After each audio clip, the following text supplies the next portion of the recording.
has really been the strongest کاوش at play. مدیا.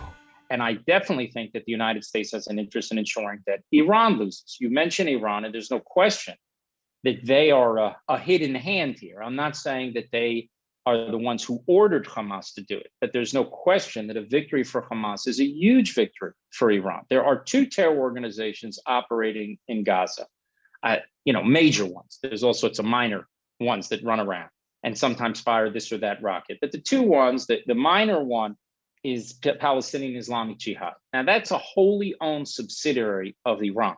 You can't have them cooperate to attack Israel, to attack the United States, and to fight common enemies. You have sometimes you can bring together people for good when they're confronting a common enemy, and sometimes you can bring people together for bad when they're confronting a common enemy. And you have Iran working with this Sunni terror organization, Palestinian Islamic Jihad, wholly owned subsidiary that Hamas and Islamic Jihad were smuggling weapons into Gaza. Now they're not smuggling the weapons in through up through Sudan, through the Sinai, and under tunnels. Now they're actually manufacturing it because they've gotten that expertise, and Iran backs Hamas with money, with assistance, and also with providing it this political support for Hamas throughout the region. So I can assure you that other players in the region, while there is this or that sympathy for Palestinians among the broader Arab world, the Arab states do not want Hamas to emerge victorious. That is certainly not in the Gulf states, in the Gulf, because they want to see Hamas lose. Because if Hamas wins, is victorious, that creates a huge problem for them in their own countries. And it will only embolden Iran, embolden other Iranian proxies. It will weaken the United States.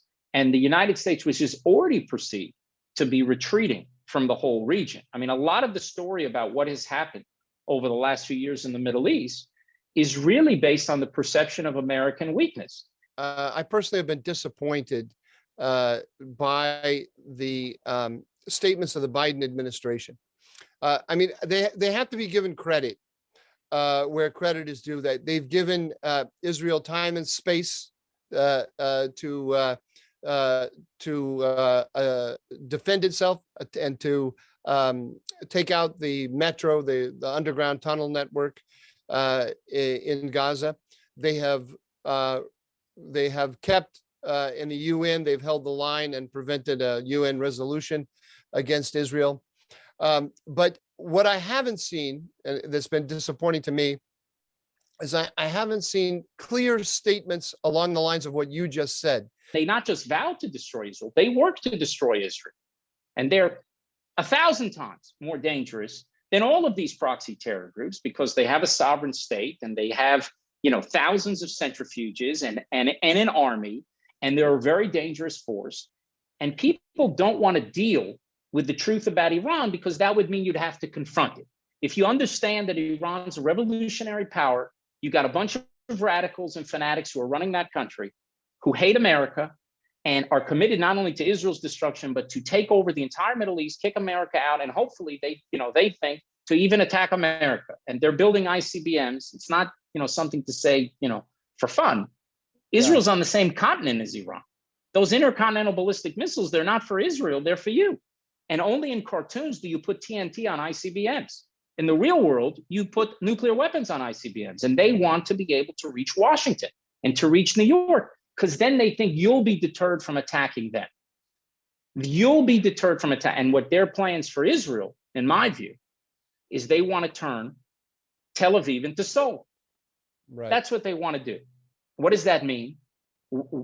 Think about North Korea. Why doesn't America go after North Korea? You can't militarily stop them. You can, but the price could be Seoul.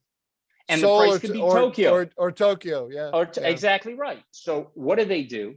They want to have a nuclear umbrella, and then they want to surround Israel with these proxies in Syria, through militias there, in Lebanon, through Hezbollah, in Yemen, through Houthis, and also in Gaza. And to create a situation where no one can respond to that grave danger because the price of responding to Iran is disaster in Israel. آنچه در مورد ما میگویند